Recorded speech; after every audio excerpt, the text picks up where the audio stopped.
They cut down his tree without warning, claiming it was a safety hazard. But to Michael, that tree was more than just part of his yard. It was a legacy, a symbol of love and family memories. The HOA president, Carol, smug in her sense of authority, even sent him a bill for the removal. Rules are rules, she sneered, but she had no idea who she was up against. What followed was a battle that exposed her schemes and shook the entire system. But let's start from the beginning. Michael Porter's backyard was a haven of memories, filled with life's quiet joys and tender moments. Towering at its center was the oak tree, a massive, centuries-old giant whose thick, sprawling branches seemed to embrace the world. To Michael, the tree wasn't just a part of his yard. It was a symbol of everything he held dear. His late wife, Sarah, used to call it their family guardian. Beneath its shade, picnics turned into heartwarming conversations, and his daughter Emily, now 10, spent countless afternoons sketching its silhouette in her notebook. But peace has a funny way of slipping away when you least expect it. One crisp autumn morning, Michael opened his mailbox to find an envelope stamped with the familiar HOA logo. He figured it was another reminder about trash pickup or lawn maintenance, nothing out of the ordinary. Instead, the letter he unfolded made his heart sink. The HOA had declared his beloved oak a hazard to community safety. They claimed it posed a risk due to its age and the potential for falling branches. The letter demanded its removal within 30 days, or else he'd face escalating fines. Fines so steep they practically screamed, "Do this, or we'll ruin you."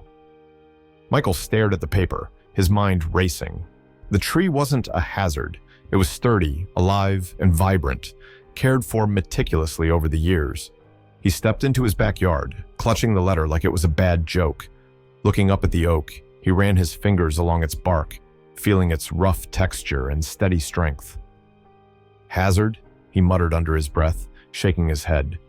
This wasn't about safety. Something felt off. That tree had weathered decades of storms, without so much as a splinter falling out of place. Michael wasn't the type to sit back and let things happen without a fight. After some research, he reached out to an arborist, a tree expert, who examined the oak from roots to canopy. The conclusion? The tree was perfectly healthy and posed no danger to anyone. Armed with this information, Michael decided to address the issue head-on. The HOA president, Carol Briggs, was notorious in the neighborhood. A middle-aged woman with an ever-present clipboard and a knack for micromanagement, she ruled the HOA like her personal fiefdom. Rumor had it that Carol once issued a fine because someone's holiday lights were too distracting. Michael had never interacted with her directly, but he'd seen enough of her antics to know this wouldn't be a pleasant conversation. When he called to discuss the matter, Carol's voice was syrupy sweet, but carried an unmistakable edge of authority. Mr. Porter," she began, dragging out his name as though she were reading it from a list of infractions. "How can I help you?" Michael laid out his case calmly, presenting the arborist's findings and explaining that the oak wasn't the liability the HOA claimed. But Carol wasn't interested in logic or facts. "Rules are rules, Mr. Porter," she said, her tone turning icy. "We can't make exceptions. You wouldn't want to be responsible for an accident, would you? Imagine if a branch fell and hurt someone, the liability alone." Her words hung in the air like a veiled threat. Michael clenched his jaw. This wasn't about safety. This was about control. He could hear the satisfaction in her voice, as if she'd already won. But Michael wasn't ready to back down. Not yet. Not ever. As Carol continued to talk, her words became background noise to Michael's growing resolve. He glanced out the window at the oak, standing tall and unwavering against the blue sky. That tree had been there long before Carol's HOA ever existed, and it would be there long after she was gone, if he had anything to say about it. When the call ended, Michael sat for a moment in silence. He knew this was only the beginning of a fight he hadn't asked for but couldn't afford to lose. For him, this wasn't just about the oak. It was about standing up to the kind of petty tyranny that crept into people's lives under the guise of community standards. And deep down, he knew one thing for certain. If Carol Briggs thought she could scare him into submission, she'd picked the wrong man to mess with. Michael couldn't shake the feeling that something was deeply wrong. The oak tree wasn't just a symbol of his family, it was a part of his life, standing tall and unyielding, much like he hoped to be in the face of this bizarre battle. Refusing to accept the HOA's flimsy justification, he hired an arborist to inspect the tree thoroughly. The expert, a seasoned professional with years of experience, spent hours examining every branch, root, and inch of the bark. When the report came back, Michael felt a spark of vindication. The tree was perfectly healthy, far from the alleged hazard the HOA claimed it to be. Armed with this solid evidence, Michael prepared an appeal. He carefully compiled the arborist's report, photographs, and a detailed letter addressing the baselessness of the HOA's demands. When he submitted the documents, he naively believed that facts would win out, but reality hit hard when he received the HOA's response. Carol Briggs, the president, dismissed his appeal without even glancing at the evidence. Her justification? Prior board decisions stand as final. There's no room for exceptions. Michael's blood boiled as he read her curt response. How could she dismiss something so clearly wrong? It wasn't just dismissive, it felt personal, as though Carol was determined to assert her control regardless of reason. For the first time, Michael began to suspect this wasn't just about the tree. Something else was at play, and he needed answers. One afternoon, while chatting with his neighbor, an elderly man named Mr. Thompson, Michael overheard a comment that sent chills down his spine. "You know," Mr. Thompson said, glancing toward Michael's yard, "I heard the HOA's planning some sort of community space, right around where that tree is." Michael's heart sank. A community event space? On his property? It all started to make sense. The urgency, the dismissal of his appeal, and Carol's almost gleeful insistence that the tree had to go. The oak wasn't a danger. It was an obstacle to her ambitions. Fueled by a mix of anger and determination, Michael began to dig deeper. He spent evenings poring over HOA meeting notes, regulations, and financial records. He started talking to his neighbors one by one, and what he discovered painted a troubling picture. Carol had a history of using her position to push through questionable fines and enforce rules selectively. Many residents recounted stories of sudden penalties for minor infractions, mysterious community improvement fees, and even rumors of HOA funds being funneled into projects that seemed to benefit Carol personally. One neighbor, Lisa, recounted how Carol had fined her for planting flowers that weren't on the approved landscaping list. Another neighbor, James, revealed he'd been charged hundreds of dollars for a supposed violation that was never properly documented. As Michael listened, frustration turned into a shared sense of purpose among the neighbors. What had once been isolated grievances now felt like pieces of a larger puzzle, a puzzle with Carol at its center. Michael realized he wasn't alone in this fight. His neighbors were just as fed up as he was, and together they began to connect the dots. The oak tree wasn't just his battle. It was a symbol of everything wrong with Carol's leadership. If she thought she could take it down without resistance, she was about to learn just how wrong she was. The more Michael uncovered, the clearer the stakes became. This wasn't just about preserving a piece of his backyard. It was about standing up to the unchecked power of someone who had forgotten that her job was to serve the community, not control it. As the sun set over the neighborhood, casting long shadows across the oak's sturdy trunk, Michael knew one thing for sure: the fight was just beginning. And he wasn't backing down. The day started like any other. Michael came home from work, tired but looking forward to dinner with Emily and their usual evening routine. But as he turned the corner into a street, something was immediately off. The air felt heavier, quieter, an unsettling silence that made his stomach churn. When he pulled into his driveway, the scene before him made his breath catch. The oak was gone. Not trimmed, not pruned, gone.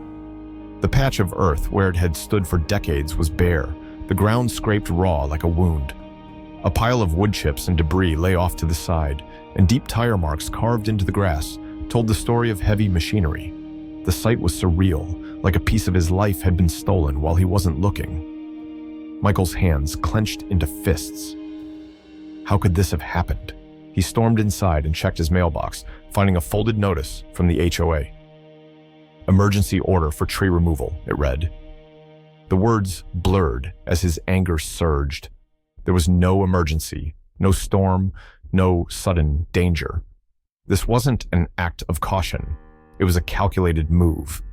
Fueled by a mix of fury and disbelief, Michael grabbed his phone and dialed Carol Briggs. She answered on the second ring, her voice carrying that same smug tone he'd come to despise. "Carol," Michael said, his voice low and controlled, though every fiber of his being screamed to shout. "What have you done?" "Oh, Mr. Porter," Carol replied, feigning surprise. "I understand this is upsetting, but the safety of our community can't wait. The board deemed the tree an immediate risk, and we had to act swiftly. I'm sure you understand." "Understand?" Michael shot back, his voice rising. "That tree wasn't a threat, and you know it. I provided evidence, and you ignored it, and now it's gone. You had no right." She cut him off with a sigh that was almost theatrical. "We had every right. The board's decision is final, Mr. Porter. If you have concerns, you're welcome to file another appeal." The conversation ended abruptly, leaving Michael gripping his phone so tightly his knuckles turned white. It wasn't just the tree's destruction that enraged him. It was the cold, calculated manner in which it had been done. Carol didn't even try to hide her disdain. Adding insult to injury, a bill arrived the next day. The HOA had the audacity to charge him for the removal and cleanup, a sum that could have easily covered Emily's art supplies for years. Michael stared at the invoice, feeling a mix of helplessness and determination. They thought that they'd won, that he'd back down.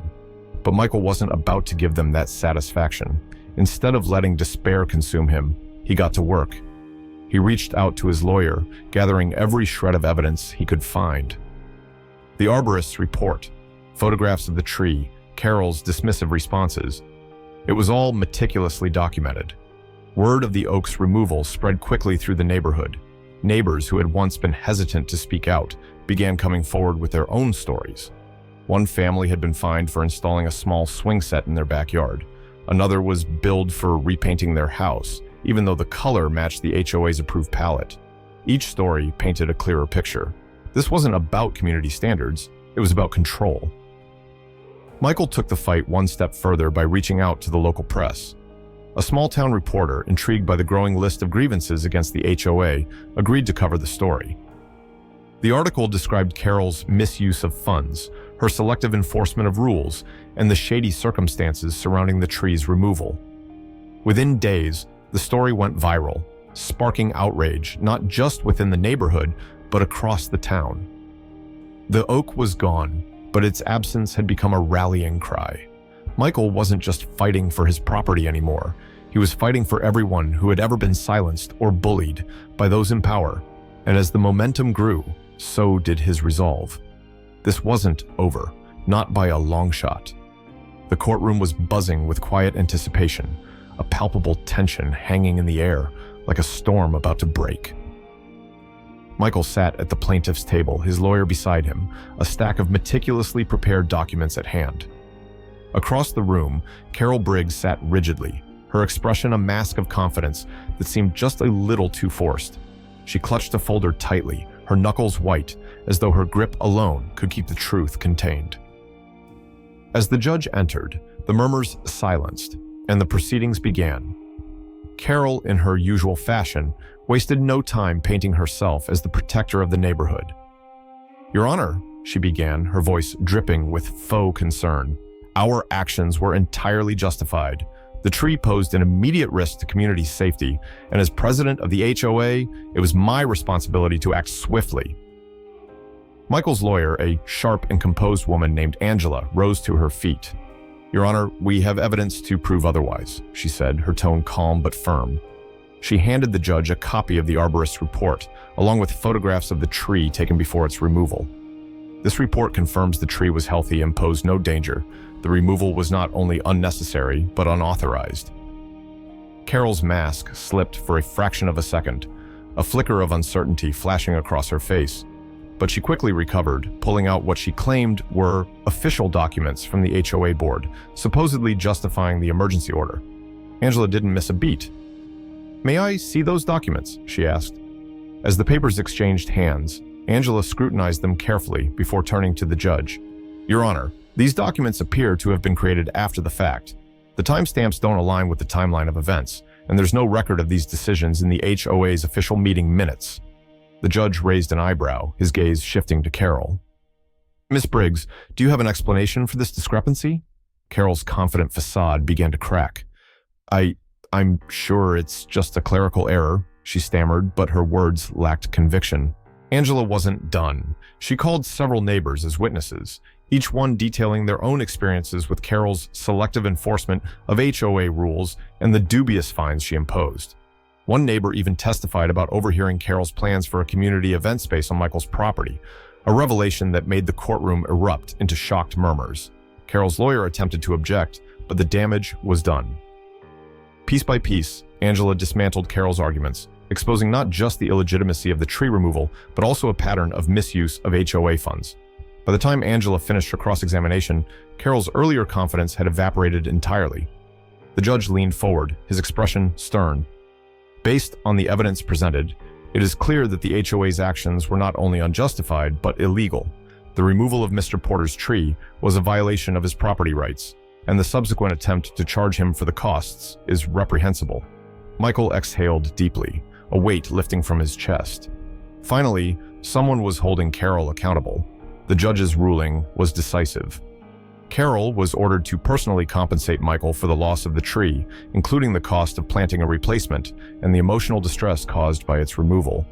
Furthermore, the HOA was fined for its governance failures and instructed to implement new, transparent practices to prevent future abuses. But the consequences didn't stop there. The story had spread far beyond the courtroom, thanks to the local press. Emboldened by Michael's victory, the community rallied together to call for a vote to remove Carol as president. The results were swift and unanimous. She was ousted from her position, replaced by a neighbor known for fairness and integrity. In the weeks that followed, the plot of land where the oak once stood became a focal point for change. Michael planted a new sapling in its place, a young tree that would grow strong and tall, just like its predecessor. Neighbors joined him for the planting, a small but powerful act of solidarity. As Michael stood back and looked at the sapling, he felt a deep sense of peace. The fight had been exhausting, but it was worth it. The oak might be gone, but its legacy endured, not just as a tree, but as a symbol of resilience, community, and the power of standing up for what's right. And for the first time in months, the neighborhood felt like home again. Michael stood in his backyard, looking at the young sapling that now grew where the mighty oak once stood. It was small but strong, a quiet reminder of what had been lost and what had been gained. For Michael, it was a symbol of resilience, not just for him, but for the entire neighborhood. His victory in court had sent ripples through the community.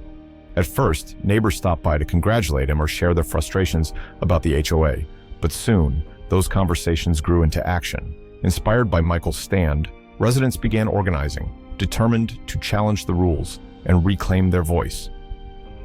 At a meeting in Lisa's living room, the neighbors shared stories of fines, arbitrary rules, and years of feeling powerless.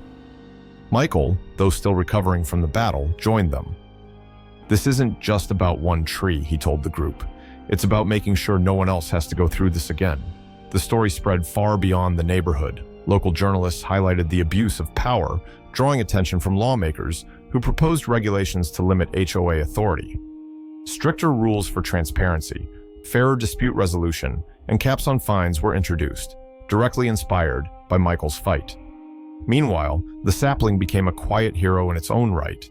Neighbors admired it as a symbol of hope, and children played around it, laughing in the sunlight. Even Emily began sketching it, just as she had the old oak. "It'll grow even bigger than before," she said one afternoon, her voice full of quiet conviction. Michael smiled. "It will," he agreed. The oak's legacy had not been erased. It had grown stronger. The neighborhood had found its voice, and Michael's fight had shown that even against overwhelming odds, standing tall was worth it. As the sapling's leaves reached skyward, so did the hopes of the community, a reminder that resilience and unity could overcome anything.